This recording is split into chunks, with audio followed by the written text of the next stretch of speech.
Lucy takes close-up images of another asteroid.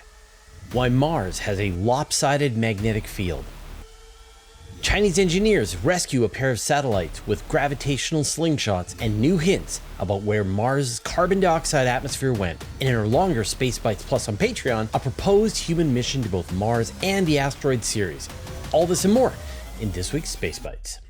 NASA's Lucy spacecraft is on its way out to the Jupiter Trojan belt, but they are testing out the instruments and the spacecraft, and they're doing flybys of asteroids in the asteroid belt. And we got another flyby from Lucy, this time from asteroid Donaldjohanson. Now, if that name sounds slightly familiar, this is the paleontologist who discovered one of the ancestor fossils of humanity, the Lucy fossil. And so they named an asteroid after him. I guess they named it when they knew that Lucy was going to do the flyby, and then that was all together. Anyway, Lucy did the flyby of asteroid Donaldjohanson. It came within 960 kilometers of the surface of the asteroid on April 20th, and then took a bunch of images every 2 seconds as it flew past. Now, this is a very small asteroid. It's only about 5 kilometers long, about 2 kilometers wide at its widest point, and yet it's another contact binary. You can see that at some point in the past, you had two separate asteroids that were orbiting around each other, and then they just got closer and closer and then merged into this space peanut. Again, we see this. So now with the flyby complete, Lucy is off to the Trojan belt, and its next target is going to be the asteroid Eurybates, which is going to visit in August 2027. And now the full Trojan mission begins, and obviously we will keep you updated on that. And so if you want to find out more information, there's a great story on universetoday.com written by Alan Boyle. The remnants of a lopsided Mars magnetic field.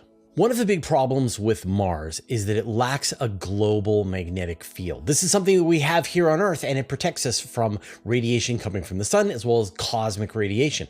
Without that magnetic field, radiation just makes its way all the way down to the surface, and anyone who is on the surface is going to be exposed to high degrees of radiation. But we know that Mars did have a magnetic field billions of years ago. And the evidence is that, in fact, not only did it have a magnetic field, but it was a strange lopsided field where the southern hemisphere was more protected than the northern hemisphere. And that's really peculiar. And of course, Mars was so small that it cooled down and its internal dynamo shut off and it solidified and it could no longer protect itself. But why did it have this lopsided magnetic field? And so now scientists have done simulations, and it looks like the way you can explain it is if the core of Mars was liquid. Now, here on Earth, the core of the Earth is a solid, and then it's surrounded by a liquid. The core is spinning, you get this dynamo, that creates the magnetic field. But on Mars, the core was liquid. And one of the things that's really interesting is that the heat escaping from Mars tended towards the southern hemisphere. And we can see that the hemispheres of Mars are actually very different. You've got one region where you've got a lot of volcanic activity, the great volcanoes on Mars. You've got this region of uplift, and yet on the other hemisphere, things are lower, much less volcanic activity. And so the researchers explain that it's this lopsided magnetic field caused by this liquid core that was rotating at the center of Mars. We've got more information about this from Andy Thomaswick on Universe Today. And where did Mars's atmosphere go? Without that global magnetosphere, Mars wasn't able to protect itself from the solar wind coming from the sun. But it's believed that the atmosphere on Mars was a lot thicker in the past, billions of years ago, and we could see evidence that there was water on the surface of Mars for long periods of time. You can't get that without a very thick atmosphere. So where did the Martian atmosphere go? Unlike water, which has hydrogen, which is a very lightweight element and easily escapes into space, carbon is more difficult to release into space. And so it's believed that the carbon somehow got locked away into the rocks on Mars. The problem is that there are spacecraft orbiting Mars that have scanned the entire surface of the planet looking for these rocks, carbonates, that would be where carbon had been locked away into some kind of rock. And there just isn't enough of this carbonate material on Mars to explain that it absorbed its atmosphere. But But Curiosity was drilling into a rock, it was down about 3 to 4 centimeters, and then it brought up material which it could then analyze with its instruments and found that this was a type of rock called siderite. And this is a carbonate, the kind of rock that you would get when carbon has been pulled out of the atmosphere and locked away. And so it might be that in fact, all of that carbon that was siphoned out of the atmosphere and into the rocks is just hiding underneath the surface with another layer on top of all of these rocks. And that's why they weren't able to be seen from space. And we've got another cool article about this from Andy Thomaswick over on Universe Today. Chinese engineers rescue some spacecraft. I love space rescue stories where you've got some impossible situation where a spacecraft has been put into the wrong orbit or something malfunctions and engineers come up with some clever solution like Apollo 13 to solve the problem. And in the end, everything works out great. And we got another one of these stories fairly recently. So there was a pair of Chinese satellites launched called DROA and DROB. And these are part of a larger constellation of satellites that provide navigation services to other satellites. And so when these satellites launched, they were put into a bad orbit and the satellites themselves were tumbling out of control. And so normally this is it. The mission is over. You've failed to get your spacecraft into the right orbit, and now you have to start again. But the Chinese engineers working on this did the math and realized that they could probably save these satellites, but it would require some clever tricks. So they split into two groups. One group figured out how to remove the spin, and the other group calculated a series of trajectories that they could take with these spacecraft to do gravitational slingshots and use the gravity of the sun to push them into the correct orbit. And after 123 days of doing multiple slingshots around the Earth and the moon, they were able to get the satellites into their final proper orbit. And we've got a more detailed story about that from Matt Williams on Universe Today, where you tell us what you thought was the best story of the week. And the winner this week was the discovery of a potential biosignature at Kepler K218b. And my overly skeptical response? I'm not sure. Anyway, thank you everybody who voted. And of course, we post this poll into the post tab here on YouTube within about 24 hours of when we post the new episode of Space Bites. So if you're scrolling on YouTube and the poll comes up, vote for the story that you thought was the best, and we will celebrate it next week. Of course, the best chance is to be subscribed to the channel, click on the notifications bell, and then just do everything the algorithm tells you to do forever.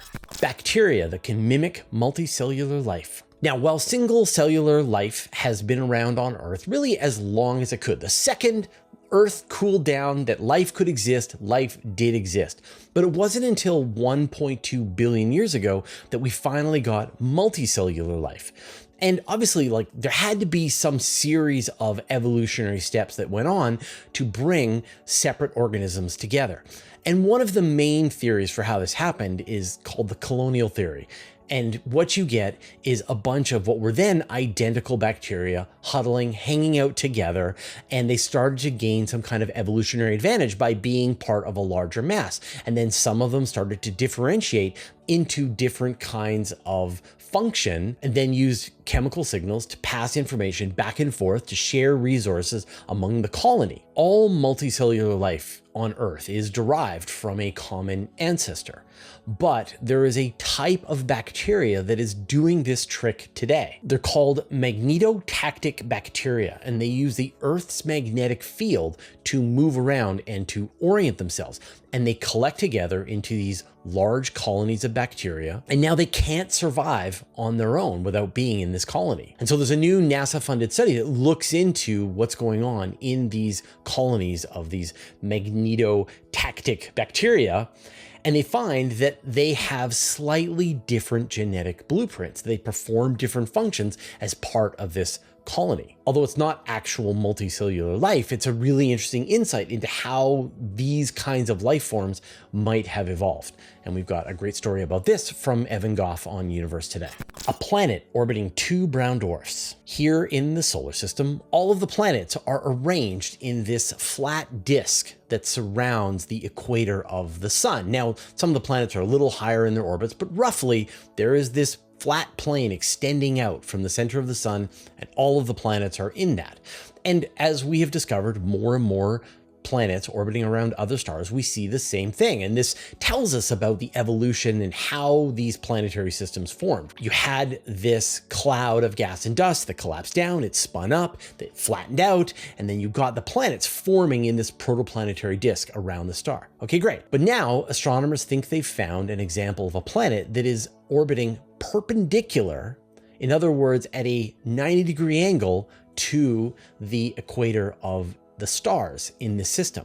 And I say stars because there are two of them, and they're not really stars, they're brown dwarfs. But what they found is you've got two brown dwarfs orbiting around each other, and then a planet that is orbiting perpendicularly to both of those brown dwarfs. So how do you get something like this? Well, because there are two brown dwarfs orbiting around each other, a common center of mass, this gives the opportunity for three-body interactions. And so you could have started out with a planet orbiting within this planetary system in a more normal orientation, and then over time it was slowly kicked into this new orbit, and then the orbital resonances kicked in and locked it in place. And this is the first time that astronomers have found a planet orbiting at a perpendicular configuration around two stars. And we've got a story about this from Mark Thompson on Universe Today. Almost a quarter of all lunar ejecta eventually hits the Earth. Have you read the book Seven Eves? So in the book, there is some disaster happens to the moon. It breaks apart, and then all of the debris from the moon ends up in low Earth orbit, and a lot of it crashes into the Earth, and that heats up the planet and causes a disaster. And then that's what the book is about. And so you wonder, like, is this likely? Well, astronomers have done some simulations to see what happens to material that is ejected off of the surface of the moon. And you would need some kind of impact onto the moon, a large asteroid to hit the moon, throw up enough debris that this material reaches the lunar escape velocity. Now it's actually going into orbit around the Earth and eventually around the sun. And according to their calculations, within 10,000 years, about a quarter of all of that ejected material hits the Earth. And then a lot more of it remains in the region. And this is interesting because astronomers have found quasi-moons that are orbiting close to the Earth. And these asteroids share a lot in common with the chemistry of the moon. And so what it might be is that you had large asteroids hit the moon in the past. Much of the material ended up on the Earth, but some of it also went into orbit around the sun in an orbit that is very similar to the Earth's orbit. And they come back from time to time and maybe later on smash into the Earth. And so this is actually a whole new source of near Earth objects. And now it's time for some cool images. And so first up, this is the Sombrero Galaxy. And this is a very famous image, and we got a new version of it from the Hubble Space Telescope. And Sombrero is pretty amazing. It's located about 30 million light years away, and it has a supermassive black hole with 1 billion times the mass of the sun. But it's only about the same size as the Milky Way, so a lot more mass packed into this very small area. And it has about 10 times as many globular clusters orbiting around it. It is thought to be the brightest galaxy within about a 30 million light year radius. And it's just one of my favorite objects out there in space. And speaking of the Hubble Space Telescope, the telescope just celebrated its 35th birthday in space. Like, I don't want to make you feel old, but this telescope has been there in space for 35 years now. And to celebrate, astronomers working with Hubble released a bunch of new images that we've never seen.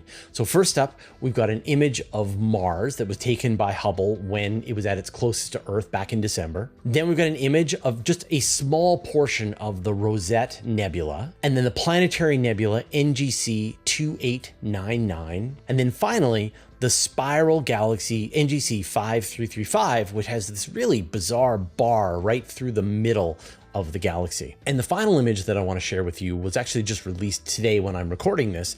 And this is the sun, of course, taken by the European Space Agency's Solar Orbiter. And this image was taken when Solar Orbiter was about 77 million kilometers away from the sun, which is about half the distance from the Earth to the sun. So much closer. And in fact, it's not a single image. It is a mosaic of 200 separate images taken by Solar Orbiter. It did these images over a 5x5 grid, but with multiple different wavelengths. And then astronomers took all of these images, stitched them together into this single gigantic mosaic. And I can't express to you how big this image is. Like if you want to download it, it's a 157 megapixel image. And the version that they have on ESA's website allows you to zoom in and look at particular features like coronal loops or filaments across the surface of the sun. And so it's just an absolutely mind-bending image of the sun. Now, while you're watching this week's episode of Space Bites, I am writing my weekly email newsletter, The Guide to Space. For example, here are some of the stories that we've got in the newsletter that you won't see here on Space Bites. Astronaut Don Pettit is celebrating his 70th birthday by returning to the crushing Earth gravity. And that's a story by Matt Williams. Scientists are asking for help to clarify galaxies from cosmic noon. And that's a story by Andy Thomaswick. And seeing the waves that make the sun's corona so hot. And that's a story by Dr. Brian Koberlein. So if you want to get access to those additional stories, sign up to the newsletter. I send it out to 70,000 people every Friday. I write every word. There's no ads. It's completely free. Go to universetoday.com/newsletter to sign up. And if you want even more space news, we release another version of this video over on Patreon that we call Space Bites Plus. It has one additional story. And this week's story is all about a concept for a human mission to Mars and Asteroid series that could be completed within 5 years. I'll put a link in the show notes so you can watch the same version over there. I'm going to give you even some more images that I've taken with my Seastar S50 telescope, but first, I'd like to thank our patrons. Thanks to Abe Kingston, Andrew M. Gross, Bear Lake Roofing, Brian Bodie, Caradwin, Chuck Hawkins, Commander Baylock, Cy Nielsen, David Gilton, David Matz, Dustin Cable, Evan Pro, Greg Feely, Hen Schultz, Hudson Ward, Jay Graves, James Clark, Jeremy Mattern, Jim Burke, Jordan Young, Josh Schultz, Marcel Smits, Michael Purcell, Modso, Paul Robach, Ren Kaidu, Robeck, Sean Sargent, Stephen From the Munley, Vlad Chiplin, and Wolfgang Klotz, who support us at the Master of the Universe level. And all our patrons, all your support means the universe to us. So in the QA this week, I shared some initial terrible images that I took with the Seastar S50. And now I'm getting a better handle on how to use this telescope. And in fact, I was able to use the planning mode where you plot out how you want the telescope to take images all night. And so I set it up, configured it to take just 4 pictures. And then I just let it run all night. Went to bed, woke up in the morning, there were the pictures. It's incredible. And, you know, for such a small aperture, I'm really amazed. I know it sounds like I'm sponsored by this company. I promise I'm not. I'm just excited about the capability of this telescope. And apparently you can continue using the telescope, continue taking images of the same object, and we'll just keep stacking up images. So I'm going to see if I can make these images better and better and better over the coming weeks.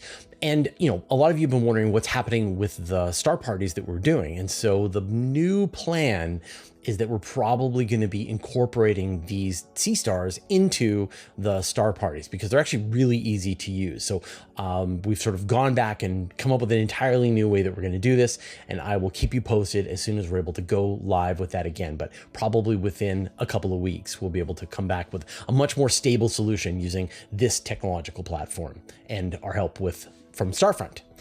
All right, we will see you next week.